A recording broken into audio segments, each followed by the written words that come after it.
As parents, we do our best, but no one really taught us what's happening beneath the surface. The subconscious is always at work, in us and especially in our children. I am Rebecca O'Rourke and welcome you to the Suggestive Parenting Podcast, a space where we can figure it out together through real tools, real awareness, and real life parenting moments. Welcome! In today's episode of the Suggestive Parenting Podcast, we explore what it really means to trust yourself as a parent when life demands difficult decisions. As parents, we are constantly navigating the pressures from family expectations, social media advice, school systems, and professional opinions. In the middle of all that noise, it can become challenging to stay connected to what we know deep down about our children and our own families. This conversation focuses on the courage it takes to slow down, tune in, and make decisions that may not always be popular, but feel aligned with your child's needs and your family's long-term well-being. We talk about instincts, advocacy, boundaries, fear, and what it looks like to stand firm when parenting choices become uncomfortable. Today, I am joined by a passionate community advocate and a business owner of Number 9 North in Peterborough. She is a health-focused thinker, a dedicated mother who brings both lived experience and grounded wisdom to the parenting conversation. As a solo parent of twins and a strong supporter of whole body wellness, she understands firsthand what it means to make tough decisions while balancing family, work, and the expectations of others. Her approach to parenting is rooted in intuition, resilience, and the belief that parents are the ultimate experts of their own children. She is also deeply passionate about helping others trust themselves more fully, break away from limiting norms, and step into empowered decisions making for their own family. So welcome to the podcast, Devon, Doney. Thank you so much, Rebecca. It's a pleasure to join you today. And I want to say the one thing that you brought to light there that really is the first eye opener is being the expert of your own children and family. And I I think your audience is going to really enjoy getting to know how to do that. So that is the first journey.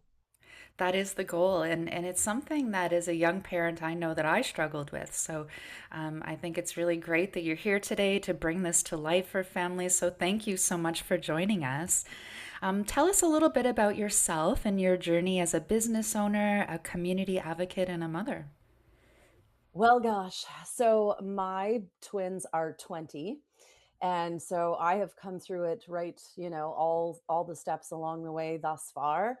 And I have to say 20 is pretty awesome, but we're rewinding back to the beginning. So I had a corporate life when my boys were small and was doing that for many years before them, and then up until the age they were about 5.5.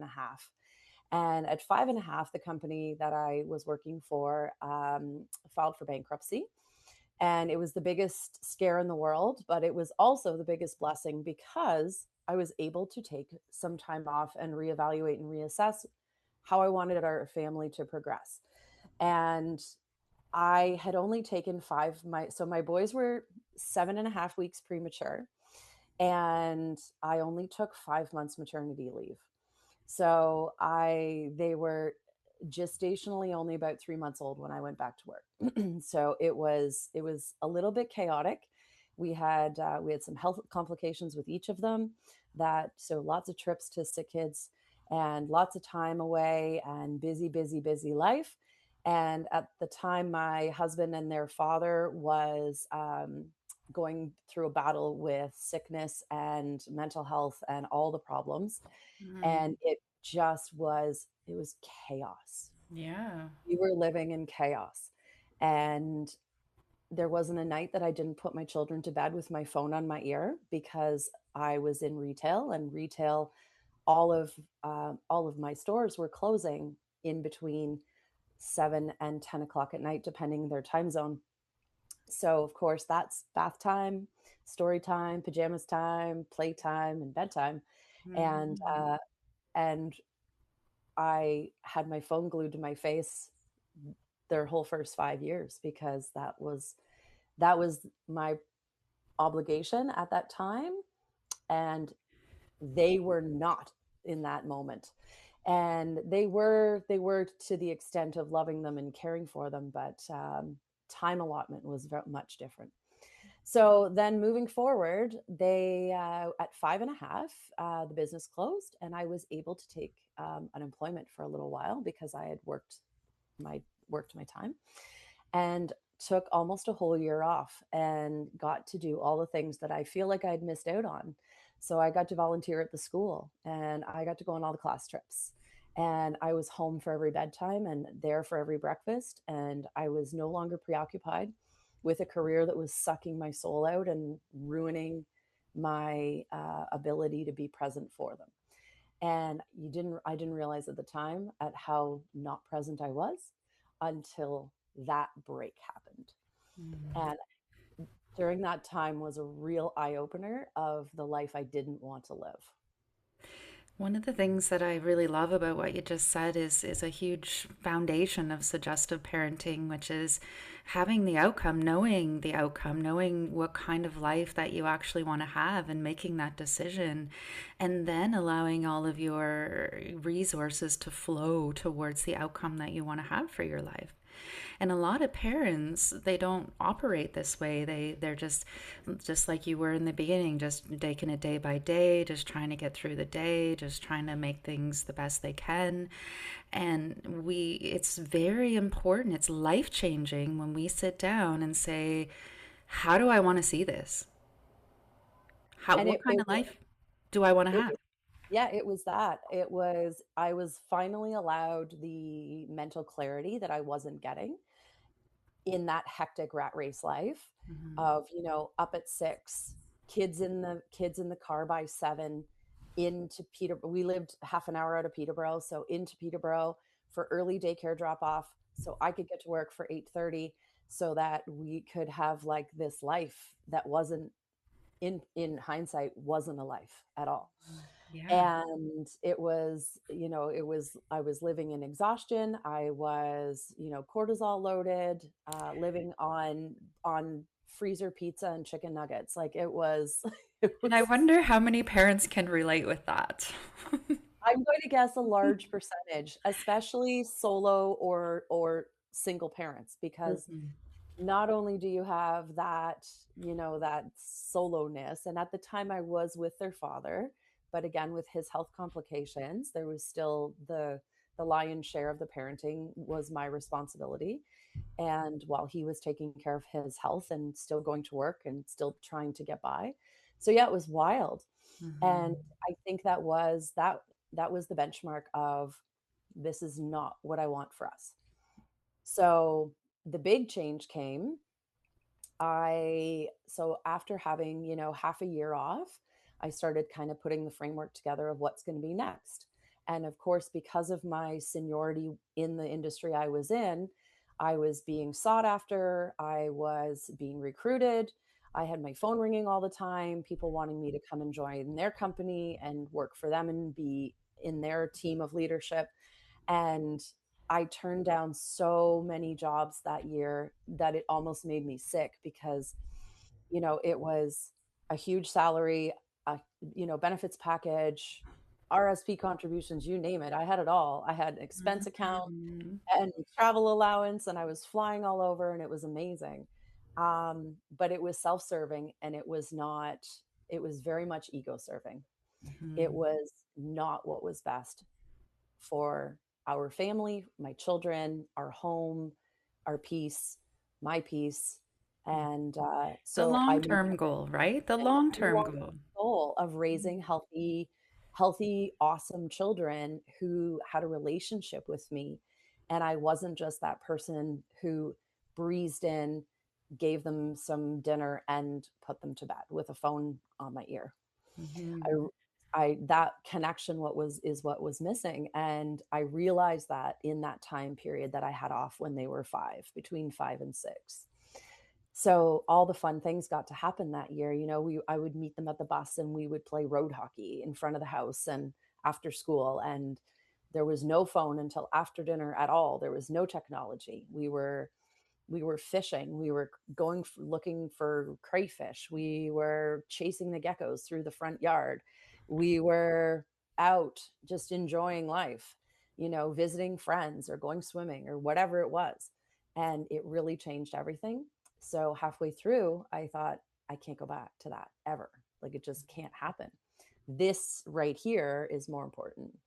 And so I decided to start looking at different business opportunities that would give me the flexibility to still be a mom, but provide for them, and but be present and allow this relationship, which I just started to see budding and growing, and this, the happiness on our family and the joy on my kids' faces when I'm at the bus stop waiting for them.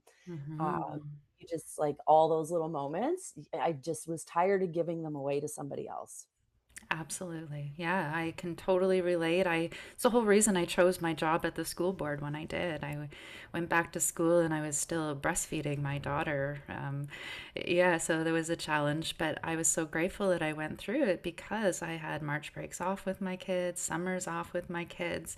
And I knew at some point that, I wanted to be the one that was the whisper in their ear, the one that was giving them the advice when they needed it in the moment, right? Because there's something really profound about being the one that's there, isn't there?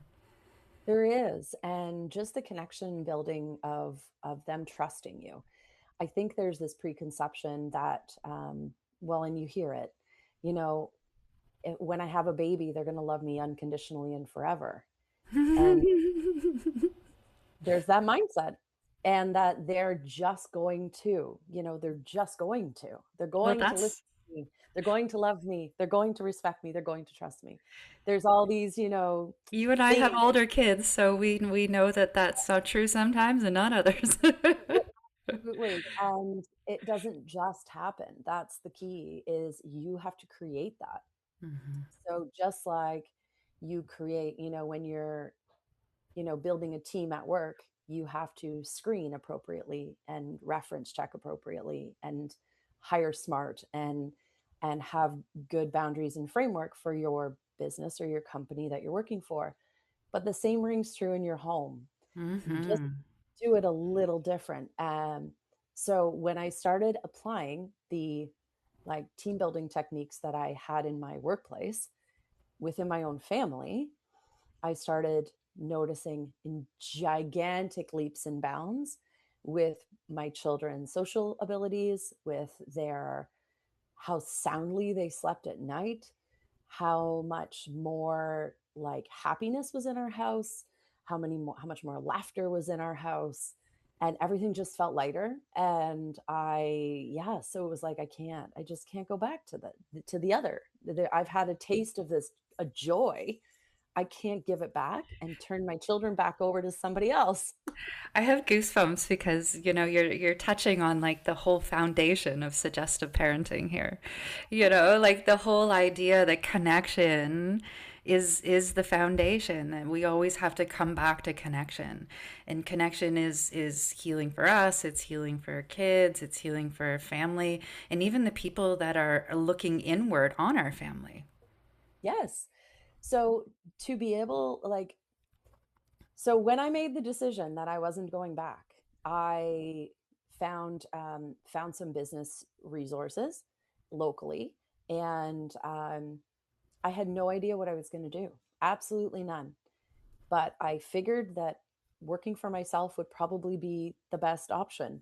I just didn't know what it was going to look like because again, I didn't want to go back into retail, which is what I knew. Hmm. And so I thought, well, that's out, because originally I was like, well, I could just open a store, I could sell product, I could do the things that I always did and that I'm good at and I know, but that would draw me right back into that cycle of life. There's a really popular saying that we always use: if you always did what you always did, you always get what you always got.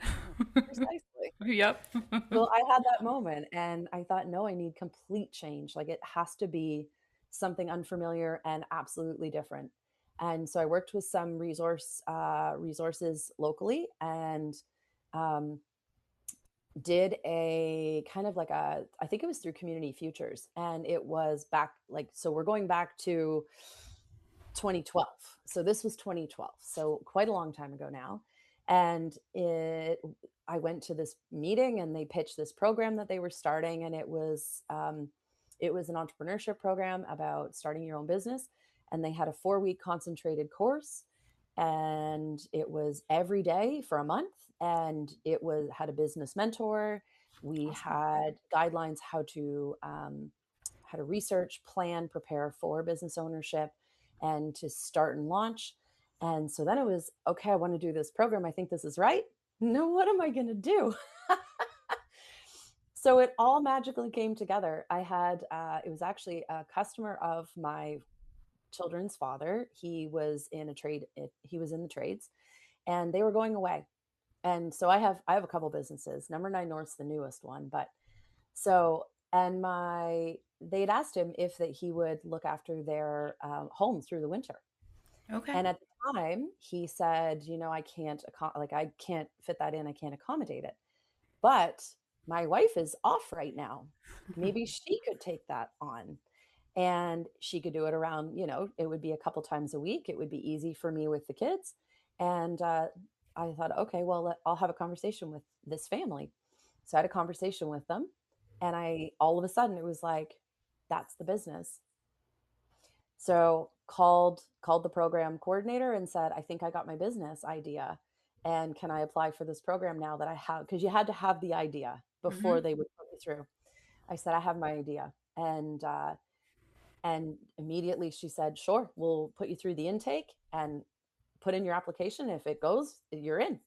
And here we are.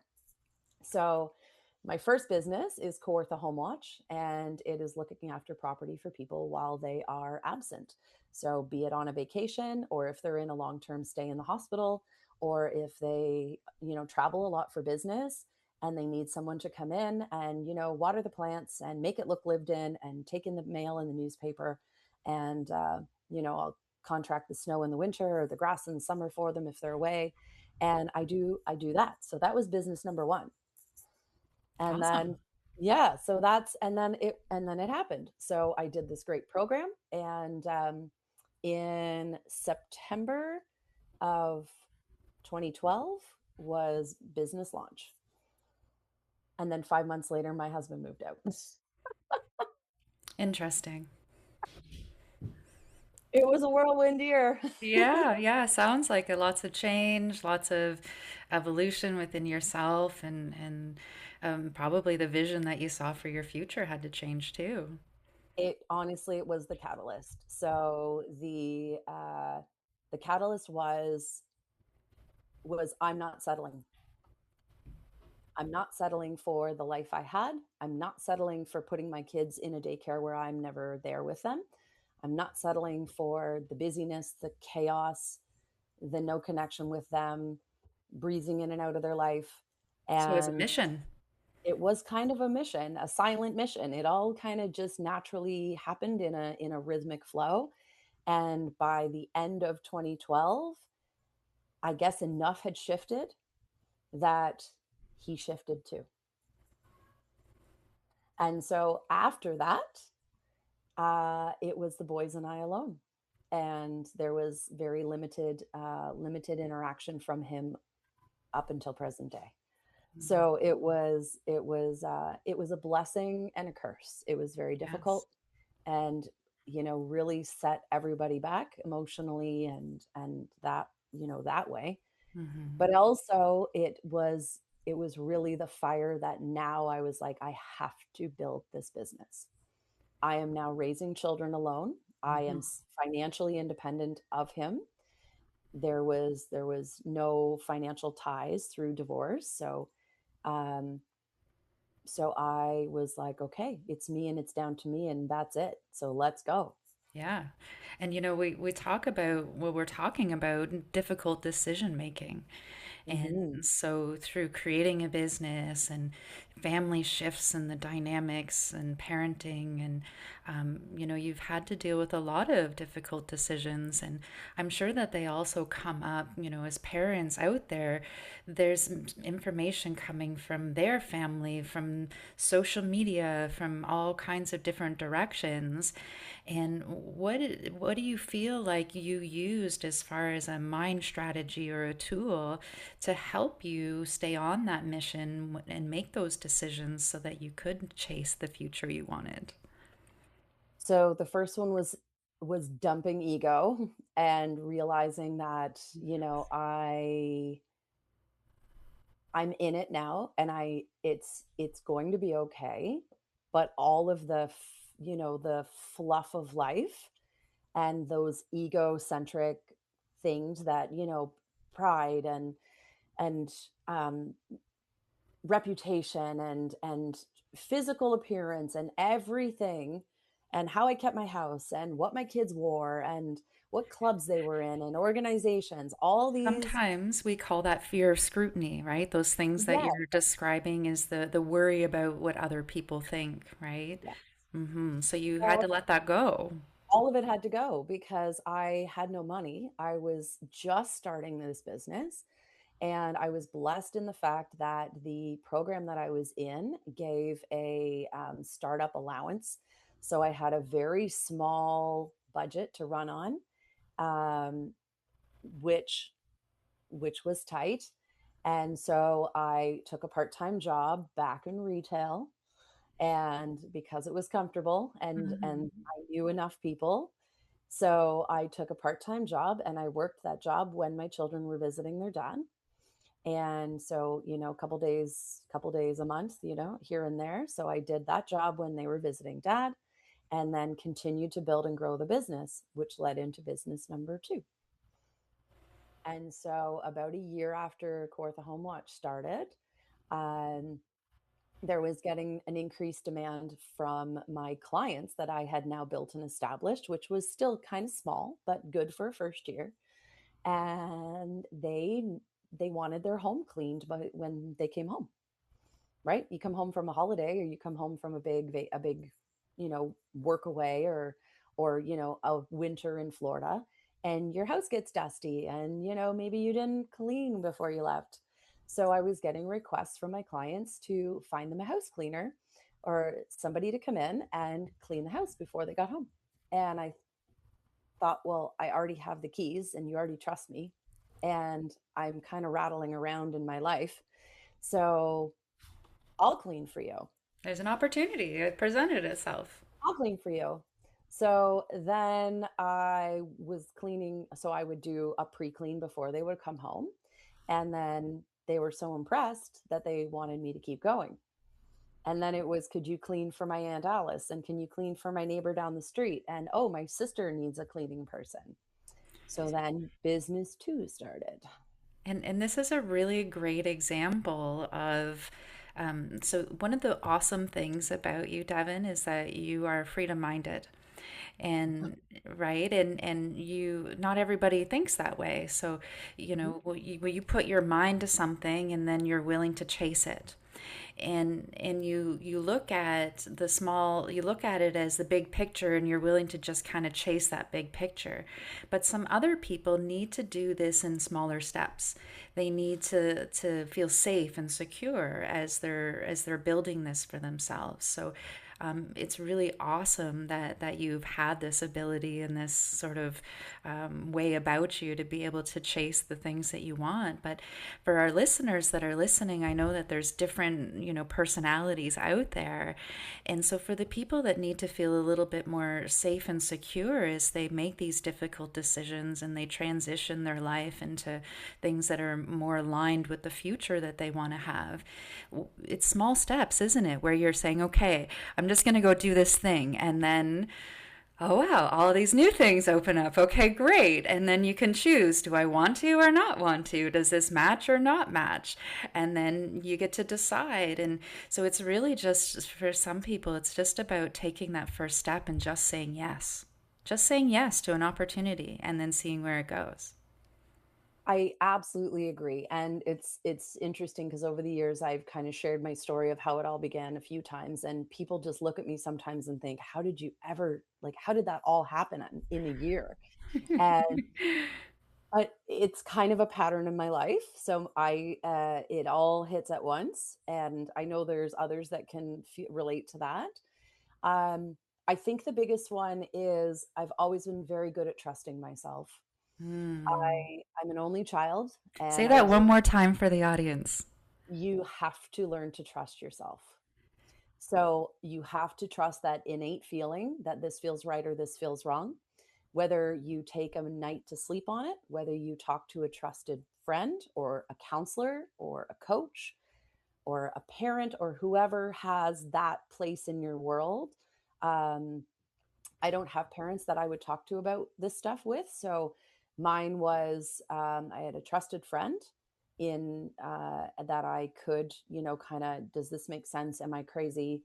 Do you see this working for me? But at the end of the day, it has to be right for you and for your family and for what is actually achievable for you in the moment. So I knew that it was not achievable for my family for me to go back to that grind. I knew I had to figure out another strategy. So step one was I can't go back. Step two was how can I find something that can move me forward in the direction?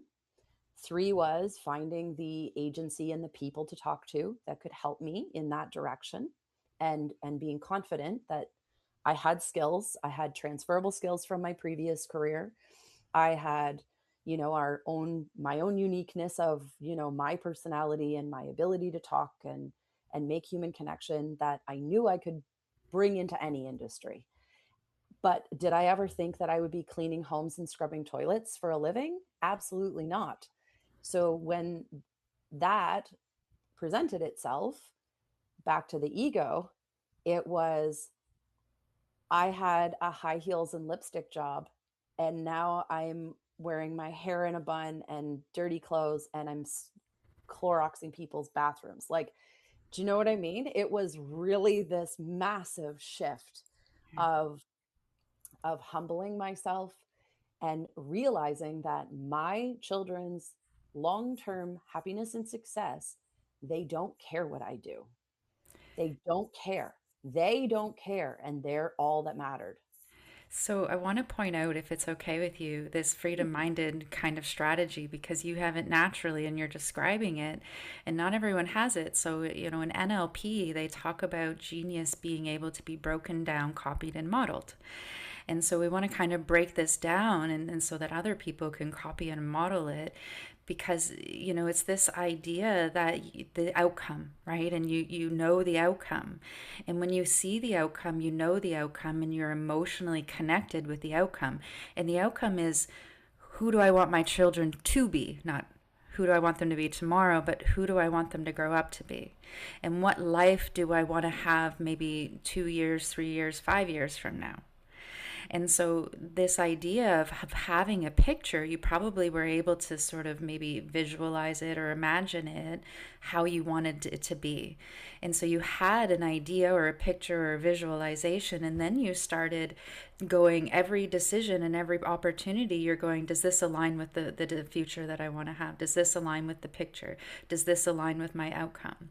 And it's really amazing that we can achieve incredible things in short periods of time, like you're saying, if we do it this way, because we only have so much time and energy. We only, especially as a parent, it becomes, very limited when it's time for us to do extras. Mhm. Right? So it's important that we have these outcomes and we're able to imagine it, because if we can't see it, we can't create it. So, Absolutely. yeah, so some people are really good at this, and this is something that's really been a wonderful thing that's helped you build your life.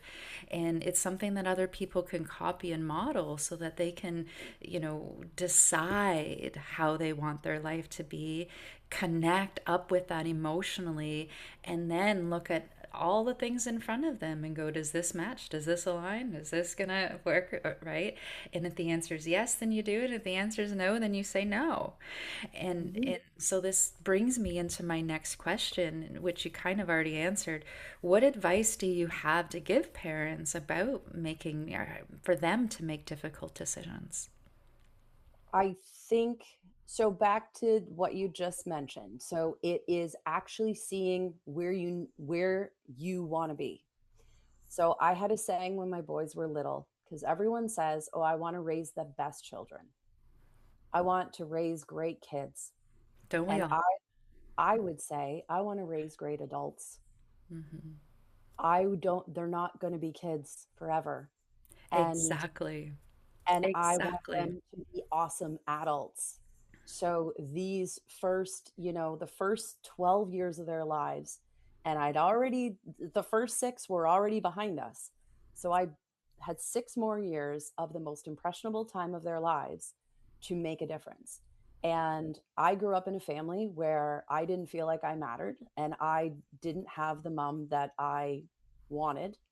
And so it was big changes had to happen, and they all start with me.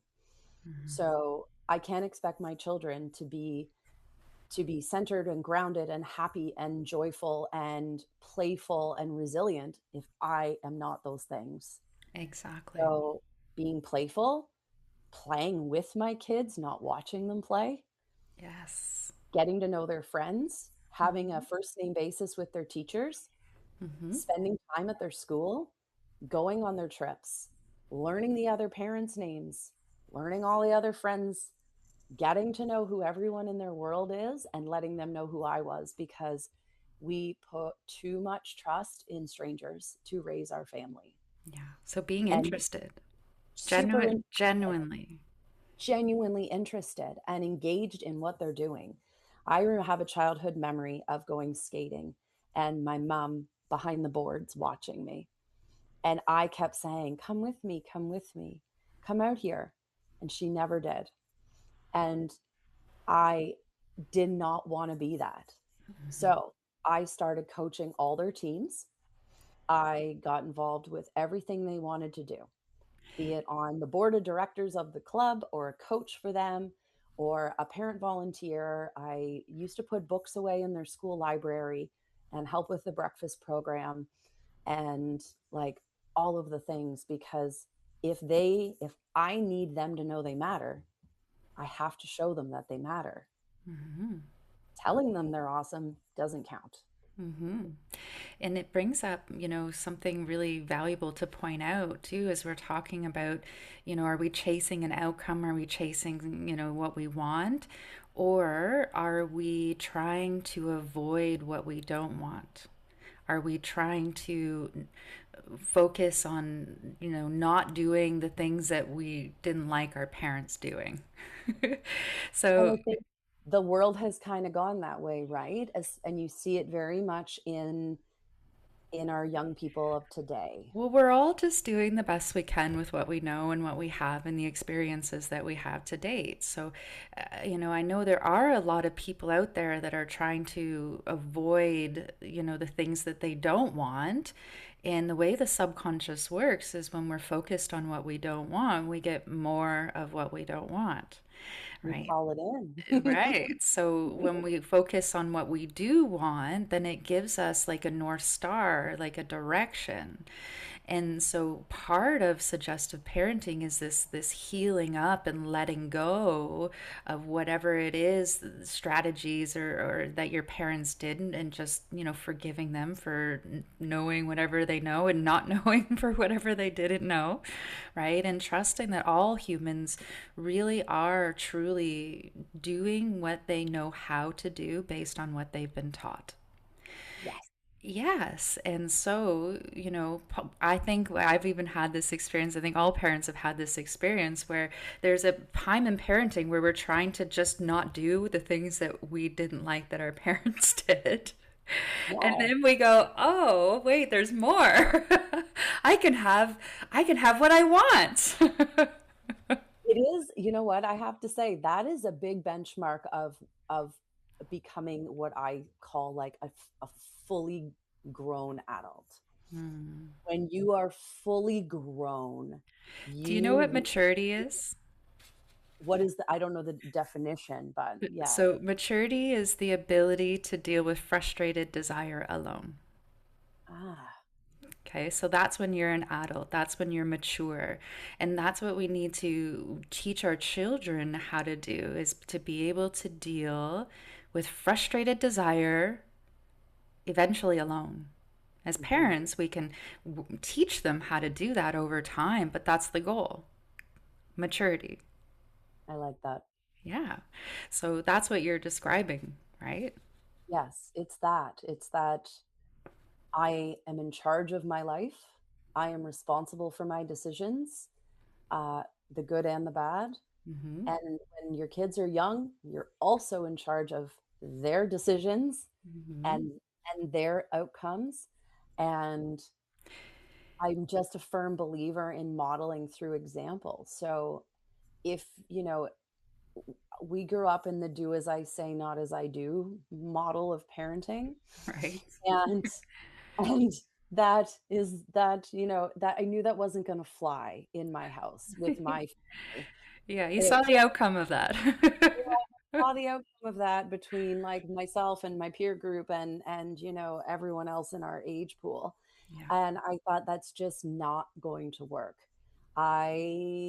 I can change this. Like this is absolutely changeable and I can re-stamp and rebrand how I do it. And that was, again, I do have a lot of trust in myself. And um, apparently, I make decisions faster than most because of that trust in myself. So in the phases of making decisions, I kind of go from 1 to 5 real quick and don't get too much in the middle. But it is, as you said, I'm very outcome focused. Mm-hmm. So I know I'm going to have amazing adult children that I will have a beautiful relationship with on into the future. I So, know Matt, that because I see it. And I know that if I work it backwards and reverse engineer what I want, you got it. then I'm going to put the little stepping stones all the way along the way to the place where we're at now, where they're Amazing. 20 and they are my favorite people. We spend as much time together as possible, I've even though seen we're all them going helping you in your business and showing up for you at different events, and they're exactly. awesome. Yeah. They are awesome. And now they get to take all that credit for how awesome they are because I was able to lay the stones and show them how to get across. Hmm. And Amazing. there was a lot of rock flipping along the way, let me tell you. Of course. There has to be. Again, it's like you Yeah. said, it's my first time on this planet too, so I'm learning as I go. And that's a And really important message for parents because that's mm, what you should expect. A lot of parents show up to parenting thinking that they're supposed to know what to do, and the truth is we're all learning together. yes. And as you talk about trust and that, trusting that you're going to learn what you need to learn as you go, Hmm. that's part of the trust that you have in yourself, which is a beautiful thing. I had a very cool conversation with someone last week, and we were talking about uh, children and medication. Hmm. And they had asked my opinion on medication and had I ever medicated my children for primarily ADD or ADHD symptoms or some kind of that blanket. Hmm. And I said no, I hadn't. When one of my boys, well, when the boys were small, one of their teachers and I had a conversation at a parent teacher meeting about his attention span. And I said to her, so explain to me what you're getting from him. Like, give me the picture. And she said, well, anytime that there's something going on outside, even if it's like a windy day, a snowy day, if there's a dog walking by, if there's kids out on the playground for gym class, and keep in mind he was, I don't know, between kindergarten and grade 2. And she's like, he won't focus in class. He's just looking. And I said, did you say that it's like windy days, snowy days, rainy days? And she said, yeah, or like any other distraction. I said, "That's interesting. So I bet you I can explain that to you." And she's like, "How can you explain that to me?" I said, "Because it's my full time job to get to know him so that I can teach you how to get the best out of him." And Yes. she was like, Yes. Yes. so I just said to her, if it's windy, he's waiting for the leaf to fall off the tree and he's counting how fast it's going to fall. If it's raining, he's listening for the thunder and he's counting for the lightning. If the dog is walking by, he's trying to figure out what type of dog it is. Would he like that dog? Would that dog let him pet him? That's what he's doing. He's calculating. And in order for him to do that, he has to look at what he's doing. Mhm. So he's not intentionally trying to just like check out. He's just really fascinated with something else right now. And he doesn't mean to disrespect you as his teacher. Yeah. He's really captured by this other scene going on. So Yeah. I said, here's what you do, move him away from the window. You know, put him somewhere where his back is to the window Hmm. and you will get the best out of him. Or if it's really distracting outside, shut the curtain. Hmm. So change the environment. Just change the environment and you will never have a problem with him. Hmm. And it happened to work. I also worked for the school board for a lot of years, and there was common knowledge that on windy days, the kids were just a little bit more unsettled.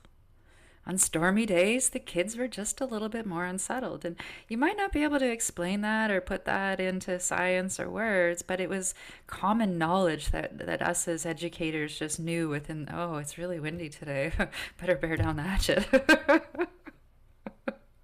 Right? And to have some Yeah, humor and grace around that this is the experience of a child and we're here to teach children. yeah. Hmm. So I remember this conversation with her. I think he was senior kindergarten or grade one, and she just couldn't believe my explanation. And then every year thereafter, I would go in and meet the teacher early in the year, and we would have a similar conversation.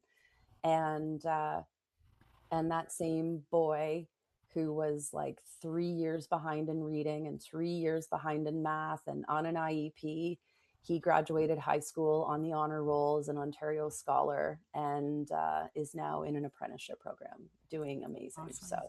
Yeah, it awesome. has nothing to do, it's, and he still spends his time outside and calculating and watching the leaves fall. So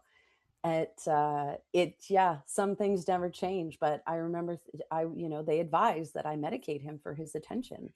And I remember thinking, like, it's okay that you suggest that, like, that's your job. And but it's also my job to teach you about him. So So would you say that it took courage to have that conversation, or what advice do you give parents to have those tough conversations with people that are authority to them, like maybe teachers or doctors or things like that? so I don't think anyone's an authority over anyone. I believe Hmm. that everyone comes to the table with an equal voice, and I think that's where it starts. It starts with what is best for the child in this situation. So if we were And going to give authority, it would be to the parent. yes, Hmm. I believe the parents always will deserve the authority of their children, And one or other or both. do you You think that need parents are to giving know their them. kids their too much of their own authority? Sometimes I think though that comes from parents not getting the nitty gritty down to like actually getting to know who their child is in their center. Um, and that generally is because of the busyness. We're just busy, busy, busy, busy, busy. Hmm. Um, I coached soccer for a long time. I've probably coached 1,000 children over the years and like 26 years, 20 kids a season. So a lot of kids. And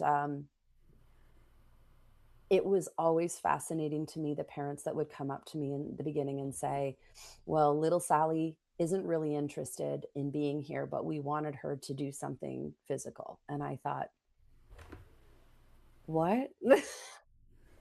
You thought that Okay. And I remember thinking, okay, so I got to go talk to little Sally.